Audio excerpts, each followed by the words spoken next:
What's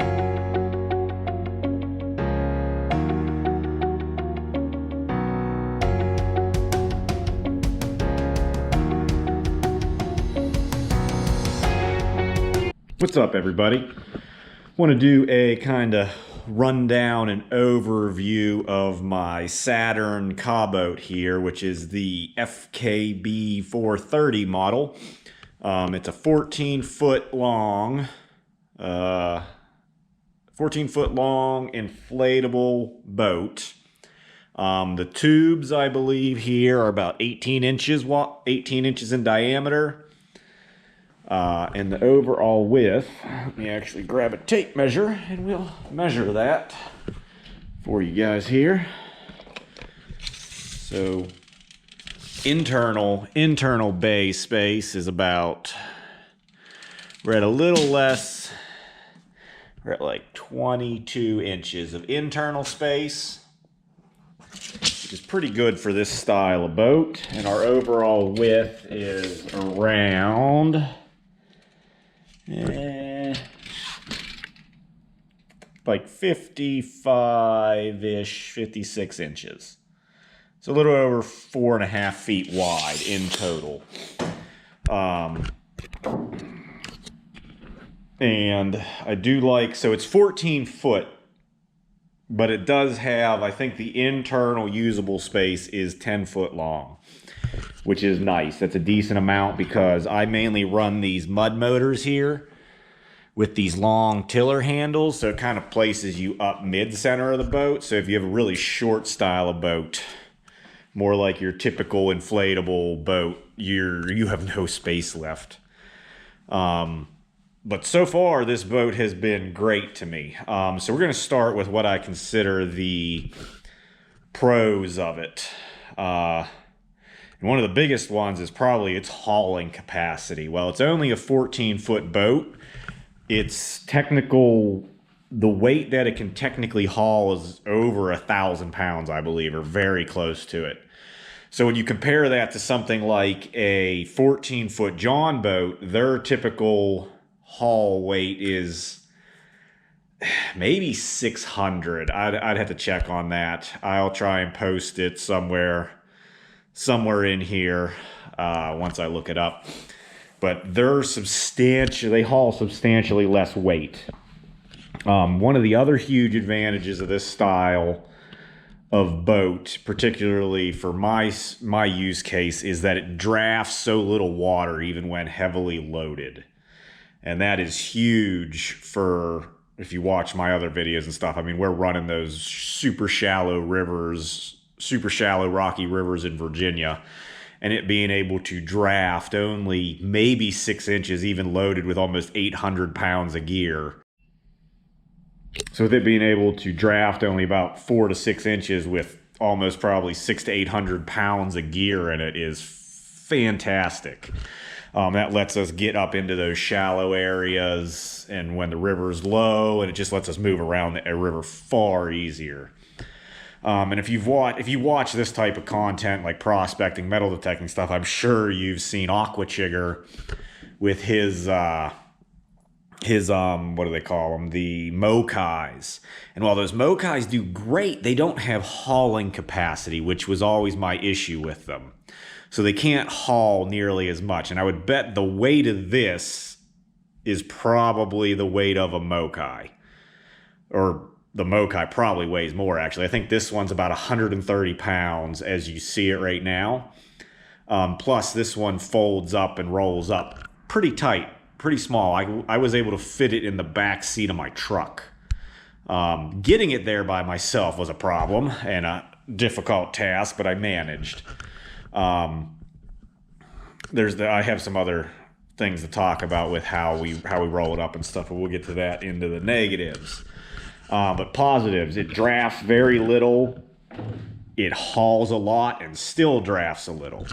One of the other big things I like with this one is you see the double, you got this line here and this line here. I think they call these either the strakes or just their mounting points, basically. But what it allows you to do, and I'll post some pictures of it coming up right in here. of how I basically was able to lash gear to the top of my pontoons as I'm going downriver and haul stuff up here so it's out of my way. And that allows you to do this with these double lines here. I love that feature. The heavy reinforcement that you see on the tops of the pontoons here are also on the bottom. So it is heavily reinforced on the bottom. It also has this splash/rub guard all the way around.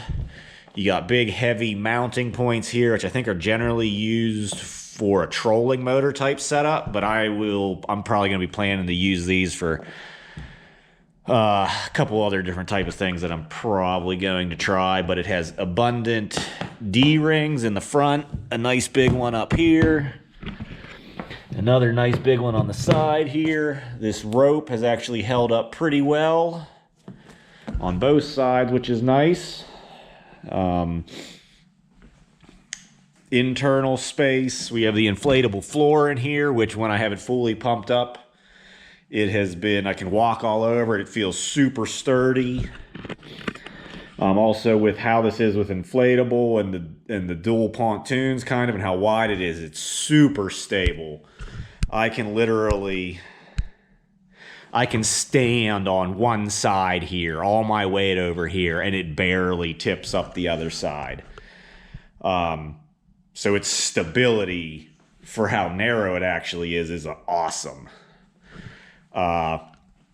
Horsepower limit, this one you're allowed up to a 15 horsepower on your rear transom here. So far I've run a 6.5 mud motor. It worked, however, it was not able to get it up on plane. I'll show some video here of running it with me empty with that 6.5 horsepower straight mud motor. Wasn't quite getting up on plane. But it still did great. And when I threw Nick's 8 horsepower on the back, that was more than adequate to get me up on plane quickly, easily, and keep me there even with myself, my dad, and all his camping gear in the boat. I did not get a chance to test fully loaded what the 8 horsepower will do. But my plan is I'm going to be getting rid of my normal mud motor. I'm going to be going to an 8 horsepower and probably doing a stage 1 upstage kit to get it up a little more horsepower to get moving a little better on the rivers. So super stable, holds a lot of weight, drafts not much. The weight is manageable for what it is. It weighs a bit. It's 130 pounds empty. If you were to trailer it everywhere, it'd be fine. Having to pull it out of the truck or move it around by yourself could become problematic, unless you're trailering it and able to just back it into the water on a boat ramp.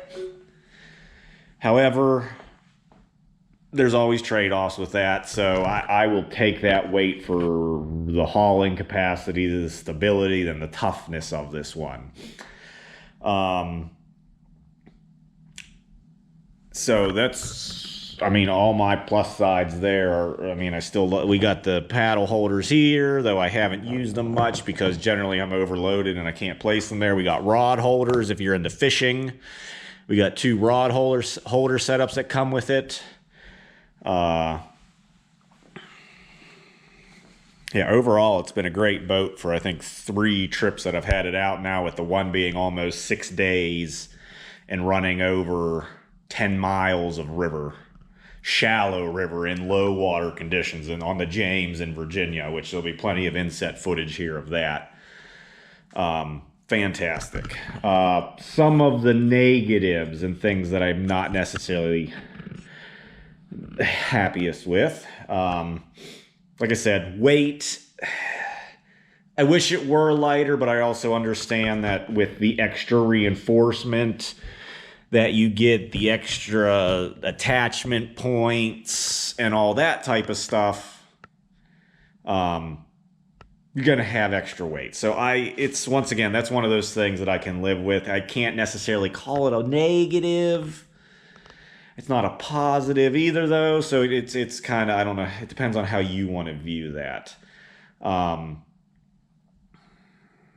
Oh, one of the other positives for this boat too is that the seams are all heat welded, which not many of the Saturn boats have heat welded seams. This is one of the ones that does, and what that helps you with is longevity of the boat. So with heat welded seams, it's going to last much longer in hot, humid climates and all that type of stuff. So that's something to consider when you're looking at the other Saturn boats, is you need to be looking for that the heat welded part of it, because makes it tougher and lasts longer. So downsides, like I said, weight's one of those ones where I can kind of be wishy-washy. It's somewhat of a downside, but it's also giving you these extra features that make the boat tougher. So you got to take the good with the bad with some of that stuff. I do wish, so it's technically in the outer pontoons here, it is 3 chambers. You have 1, 2 is in a U shape, and 3 over here. I wish it had 4. Not much I can do about that. It's just something with, I think it's possibly, I don't know if you could do 4 with this bow design. So that's one of those things, you got to take it or leave it as it is. You do have the floor as an extra chamber, and then there is a skeg or a keel, I guess you'd call it a keel, on the bottom that is a small chamber. So that's one of those. I wish it had 4 chambers, but it doesn't, so you just kind of got to live with it. As far as negatives go, when I did get it, it did have a very slight leak in this pontoon here. But Saturn was great to work with. They were quick to respond, and they were able to remedy the situation. What we did basically is they sent me these D-ring patches. So I just put a D-ring patch right over it with the recommended glue, and that's patched it up, no issues since. I've had it, like I said, over probably 10 days now out on water in rough conditions, running on rocks, bouncing off things, and I have no other holes. So they are tough. I don't know what caused that hole, but it was there, but they remedied the situation. They were quick to work with and quick to respond. So that's a good thing. They're good to work with. With inflatable boats, they can get holes in them, though. However, every boat can get a hole in it, including canoes, john boats, all that, and those ones are generally much harder to fix. I'll insert some footage here of us trying to fix my buddy's flatback canoe out on the middle of the river. Much harder to fix, doesn't hold up as well after you fix it. These ones are super easy to patch. And those patches last and just become one with the boat. One of the biggest negatives that I'd say is actually the bag, and I will have to, let me go grab that. One of the negatives is the bag that it comes with for moving it and storing it when it's folded up. And that is because I've used this thing, I've moved it around in the bag 3 times now, maybe 4 times.